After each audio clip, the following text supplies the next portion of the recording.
Hello everybody, welcome to BrickVault. Today is another LEGO weekly news update. Tons and tons and tons of things have happened in the world of LEGO this week. Lots of big stories, lots and lots of rumors. The custom build that went up in the Webstore this week is the UCS Colonial Viper Mark 7 from David Duperron. It is officially his fourth gigantic Battlestar Galactica model, and this guy does nothing but improve upon his already really nice techniques. The model is sleek, it's strong, built with an excellent degree of finesse and detail, and if you haven't seen the video or checked out the Webstore yet, I have left a link right at the top of the description. And speaking of which, it is also the 15th, August 15th. This is the, I think, 12th now anniversary of Star Wars Clone Wars, the TV show, and specifically on this day it was the release of their first animated film that kicked off the show. So because of that, everything Clone Wars in the Webstore is 15%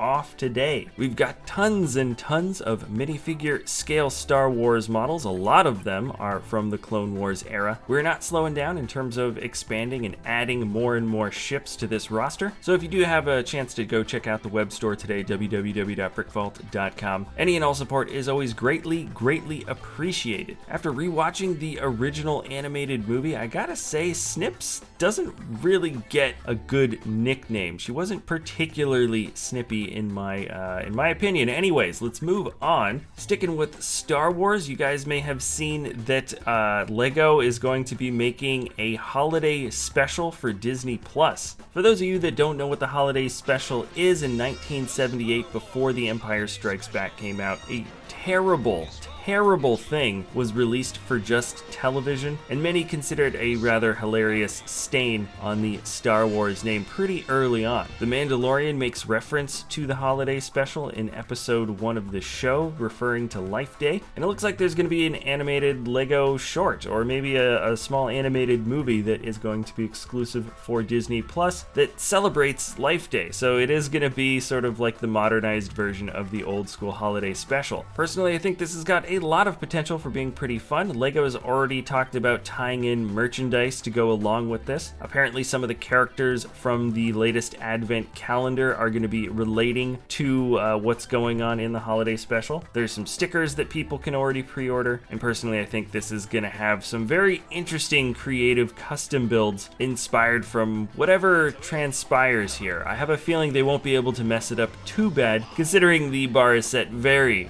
low from the original. Oh, we are excited, aren't we?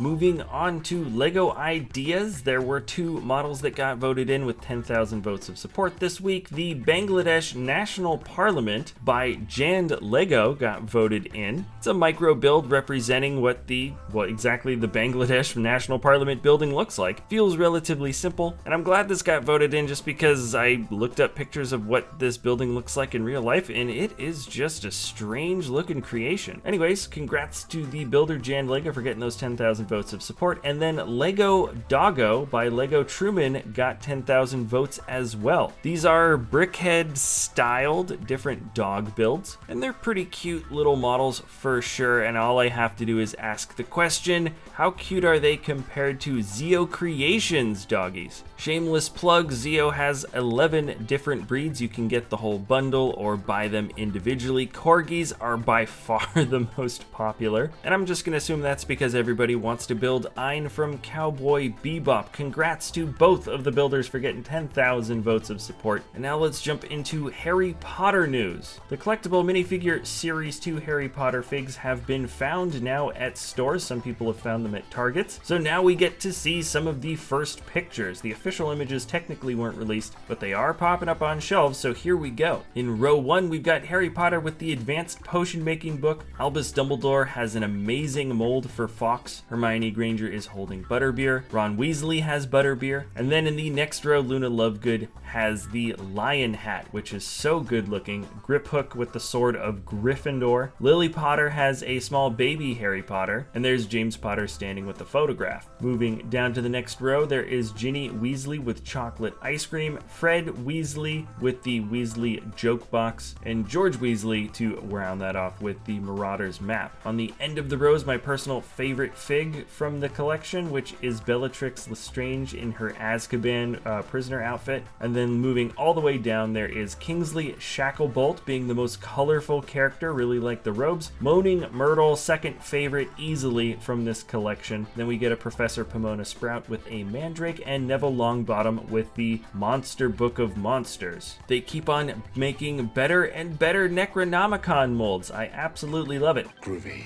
Anyways, they're selling for $5 a piece. We knew that was coming down the line at some point. And let me know what you guys think about these figs. Which ones are your favorite? Sticking with Harry Potter news, there is a confirmed new Harry Potter Diagon Alley set coming down the line. The original one has around 2,000 pieces, and that was like, I don't know, 10 years ago or something. And this latest one will have 5,544 pieces and retail for $400.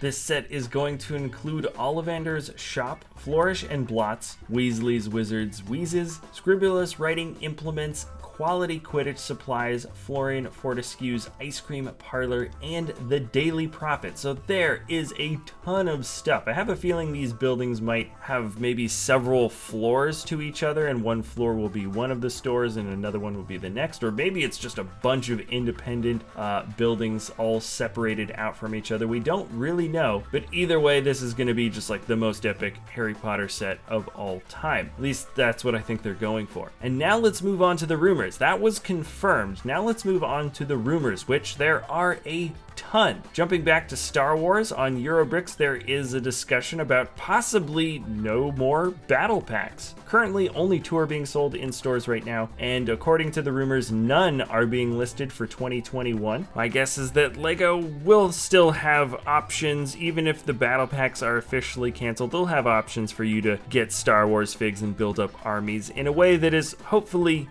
reasonable for the average consumer in the future. I feel like I could rant about this subject for quite a long time. I had a rather lengthy conversation with an ex-LEGO lawyer specifically talking about the legalities and idea behind Star Wars battle packs, but honestly, there just simply isn't time. Let's move on to other rumors. There is going to be possibly, a lot of these stories, by the way, came from Alan Tran at thebrickfan.com, but there is the rumored Creator Expert Ecto 1 for 2021. If that means we're going to get a large, super detailed version of the Ecto 1, I am 100% on board, and if Mike Psaki is putting it together, then I am 200% on board. Also, along with the rumors, the Creator Winter Village Elf Clubhouse might be the next one. I think maybe, yeah, for the end of this year. They did the Gingerbread House last year, which was a really fun, different, creative idea, and the Elf Clubhouse seems to be an extension of that sort of fantasy-based, a little bit looser and more fun building concept. I am nothing but optimistic if this ends up being the case. That sounds like a really cool set. And then the final rumor is that the